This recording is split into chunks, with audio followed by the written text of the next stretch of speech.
कैसे इस इंसान ने एक दिन में 8,000 करोड़ रुपए का प्रॉफिट कमाकर बैंक ऑफ इंग्लैंड को ही बर्बाद कर दिया। ये कहानी है जॉर्ज सोरोस की, जिसे अपने ही देश में रहने के लिए अपना नाम बदलना पड़ा था। जॉर्ज सोरोस 1930 में हंगरी के एक जूइश फैमिली में पैदा हुए थे। ये वो वक्त था जब हिटलर पूरे यूरोप में जूइश के लोगों को खत्म कर रहा था। ऐसे में अपनी जान बचाने के लिए उन्होंने अपना असली नाम जॉर्जी स्कॉट से बदलकर जॉर्ज सोरोस रख लिया और वो क्रिश्चियन बनकर लंदन चले गए। लंदन में उन्होंने लंदन स्कूल ऑफ इकोनॉमिक्स से फिलॉसफी में मास्टर्स करी और कुछ ही समय के बाद वो न्यूयॉर्क की एक इन्वेस्टमेंट मैनेजमेंट कंपनी में काम करने लगे। उस कंपनी में उन्होंने कई फंड्स को मैनेज करा, अपने इन्वेस्टर्स के लिए सबसे अच्छा रिटर्न लाके दिया, क्योंकि उन्हें यूएस मार्केट के साथ साथ यूरोपियन मार्केट की भी नॉलेज थी। उसके बाद उन्होंने अपना खुद का सोरोस फंड को स्टार्ट किया, जहां पे $13 मिलियन को उन्होंने 10 साल में $400 मिलियन बना डाला, यानी कि 3000% का रिटर्न दे दिया। लेकिन असली शुरुआत तो तब देखने को मिली जब 1990 में उन्होंने एनालाइज करा कि जो ब्रिटेन की इकोनॉमी है उसके हालात ठीक नहीं चल रहे हैं और जो ब्रिटिश पाउंड है वो काफी समय से स्टेबल चल रहा है और बहुत ही जल्दी गिर सकता है अगर कोई भी बड़ी न्यूज देखने को मिले। तो उन्होंने इसी मौके का फायदा उठाने की कोशिश करी। उन्होंने कई बड़े बड़े बैंक से $10 बिलियन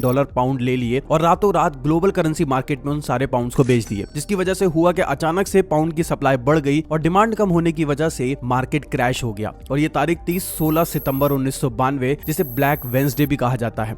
मार्केट 15% तक नीचे गिर गई और जॉर्ज सोरोस वेट करते रह गए। जैसी मार्केट बिल्कुल नीचे पहुंच गया, उन्होंने फिर से वो सारे पाउंड्स को सस्ते में खरीद कर बैंक्स को बैंक का सारा लोन वापस कर दिया और ऐसे में उन्होंने एक दिन के अंदर $1 बिलियन का प्रॉफिट कमाया। कुछ लोग तो इसके बाद उन्हें जीनियस बोलने लगे, लेकिन कुछ लोगों ने उन्हें एक टाइटल भी दे दिया, the man who broke the bank of England, और कुछ लोग तो उन्हें विलन भी कहने लगे। आज जॉर्ज सोरोस 94 साल के हैं, उसके बावजूद भी एक कंट्रोवर्शियल फिगर बन चुके हैं। क्यों? क्योंकि वो दूसरे कंट्रीज के कॉन्फ्लिक्ट्स में भी राय देने लगते हैं। अभी रिसेंटली हिंडनबर्ग की रिपोर्ट जब आई थी अडानी के साथ, तो उन्होंने अडानी और मोदी जी का कनेक्शन दिखाया और इसमें उनका नाम सबसे पहले सामने आया, जिसके बाद लोग उन्हें एक डेंजरस इंसान कहने लगे। अब सबसे बड़ा सवाल तो यहाँ पे ये निकल के आता है, क्या जॉर्ज सोरोस एक विजनरी लीडर बनना चाहते हैं या फिर अपॉर्चुनिटी का फायदा उठाना जानते हैं? तो आप लोगों की क्या राय है? Do let me know in the comments.